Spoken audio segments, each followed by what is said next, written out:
AP students. This week I actually have two periods to review with you.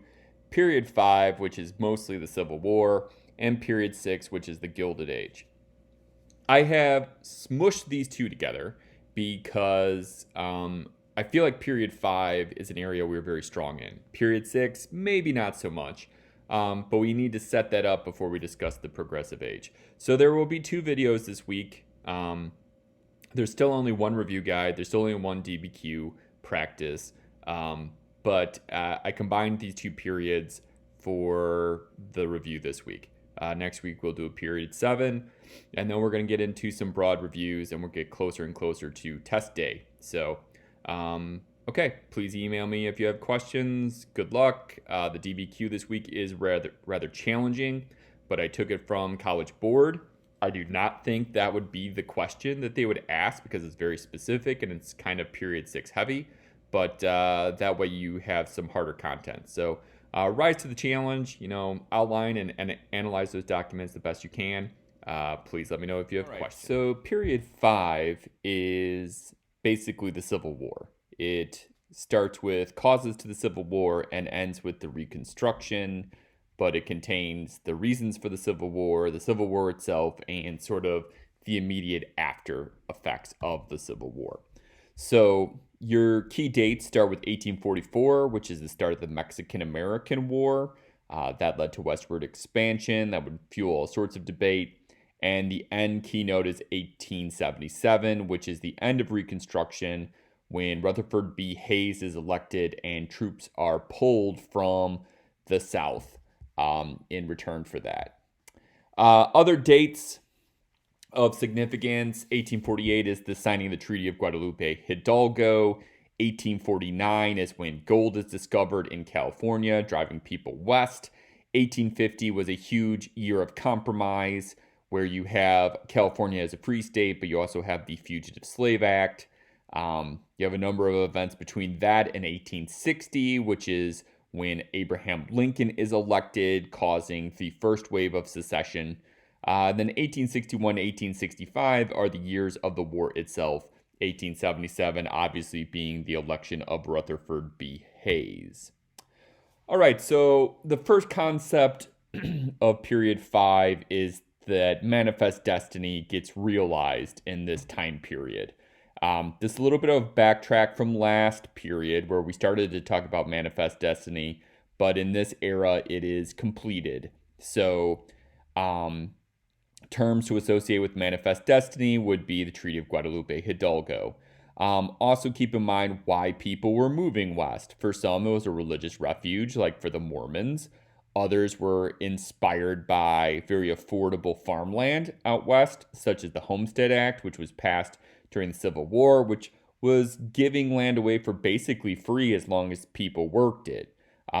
This became very appealing to immigrants. There's a number of immigrant groups that arrived, like Germans and Irish immigrants at this era. So the potato famine occurred, but also there was kind of a pull for affordable land.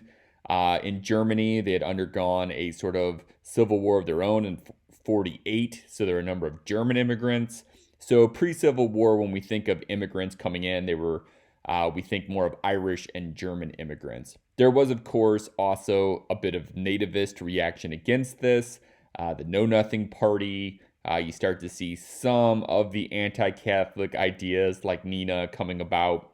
But yeah, so basically people were moving west and manifest destiny was realized. This brought a lot of immigration in this era as well.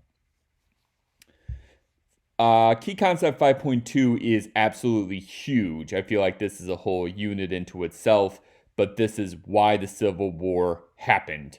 And, the Civil War, everything has complex reasons, and the Civil War is complex. And there are some that would argue that it is about states' rights. And that's true, but when you boil down the state rights, ultimately the issue that comes up time and time again is the state's rights to own slaves. Even in secession documents, like Virginia's secession statement, they mention the threat to slavery as a key cause for it. So keep in mind everything has complex causes, and state rights were a thing, but when we really get down to it, a lot of it boils down to slavery. Um, so manufacturing was more popular in the North. The South became more based on plantations, and this created different economic motivations for places. So, like the North becomes more about a free soil movement. They don't want to see slavery spread. That is not the same thing as abolitionists, right? Free soil wants there to be no slave labor in growing territory. So there was a movement of free soilers who were in the North that basically didn't want slaves to be moving into factories in new territories. A free soiler does not mean you want to have slavery abolished. There were, however, abolitionists, and this movement grew. It was unpopular at first. It was sort of an underground thing. You had people like Frederick Douglass and William Lloyd Garrison. But over time, in this era, the abolitionist movement grew. And in the end, you even had abolitionists who were willing to take acts of violence, like John Brown. So in this era is when abolition really grew and took off, particularly after 1850. Some other terms to be familiar with is the Wilmot Proviso, which was just a statement that said all the land we gained from Mexico should be free of slavery. The Compromise of 1850 is a huge turning point. California becomes a free state, and the fugitive slave law is passed. But this results in people backtracking and not wanting to have slaves. And so the Fugitive Slave Act really kind of grew the abolitionist movement. You also have the book Uncle Tom's Cabin, talking about exposing some of the evils of slavery, written by Harriet Beecher Stowe. And then from California, you have a number of other actions regarding slavery. Stephen Douglas promoted the Kansas-Nebraska Act, where they're going to vote on slavery in Kansas. And that blew up into an act of violence known as Bleeding Kansas.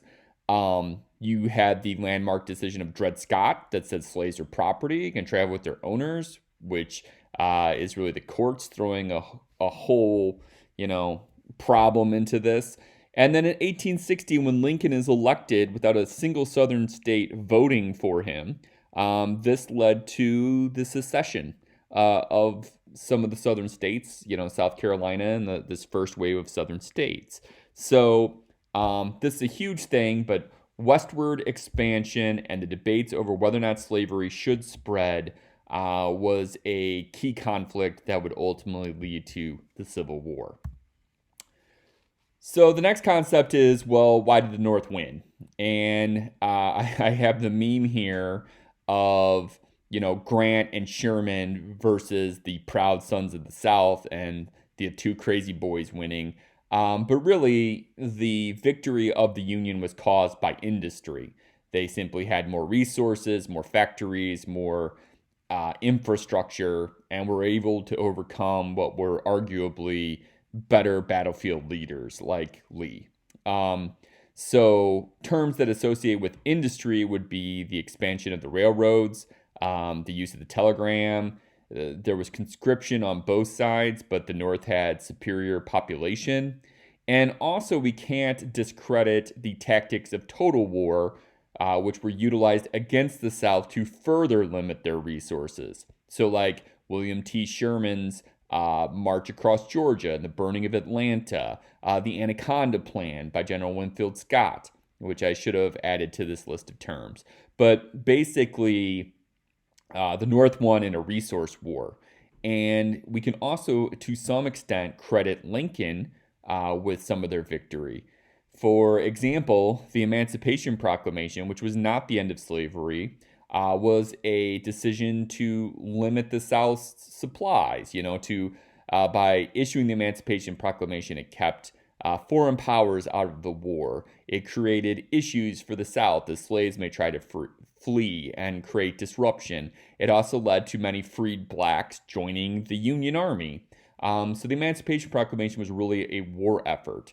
And then at the end of the war, Lincoln does a nice job of framing it being a debate about freedom in things like the Gettysburg Address. So the North won for a number of reasons. They had superior industry, but they were also able to kind of keep their morale up through some decisions made by Abraham Lincoln. And thus, that is why the North won the war. Following the war, we have this era which is referred to as the Reconstruction that attempted to put the country back together. And basically, the way that most historians portray the Reconstruction was that the radical Republicans came up with interesting ideas and to try to establish equality. And over a long period of time of resistance and eventually apathy, the Republican Party gives up and the Reconstruction fails in some of its initial goals. And it gets replaced with segregation, which is not a vast improvement. A few things of note. You had the 13th, 14th, and 15th Amendments passed in the Reconstruction era. These ended slavery. These called for equal protection under the law and allowed for people of any race to vote. This does not, of course, include women, which was a division in the suffrage party. You know, some women reformers were abolitionists, and following the war, they saw the 15th Amendment as a step in the right direction, and others did not understand why it did not apply to women as well. So this would be an early rift in the suffrage movement for women. These amendments were met with a great deal of hostility in the South. So organizations like the KKK and white leagues inflicted violence upon African Americans who would try to vote in the South, and they would pressure their government to pass laws that would prevent these sort of freedoms. Even the job conditions were rather chaotic in Reconstruction, and many peoples who had previously been slaves moved to a system of sharecropping where basically they were indebted to the land. And you had a number of southern states pass laws like Jim Crow laws, which would allow for public segregation, and literacy tests, which would basically reverse the course of the 15th Amendment by making extremely racially biased tests. So in the Reconstruction, radical Republicans attempted to make equality, but in the end, they simply gave up. And the moment of surrender is the election of Rutherford B. Hayes in 1877. He was elected even though the election was highly questionable. He did not have the popular vote, and some of the elections could not be certified. But the agreement reached was that Hayes would become president and he would end the military occupation of the South in 1877. So basically, the Reconstruction ends with people simply giving up. So that's period 5 in a nutshell. I'm going to throw that in with period 6, mostly because I think period 5 is the unit that we may spend some of the most time on. So I hopefully this review sounded very familiar. And next, also this week, we will take a look at period 6.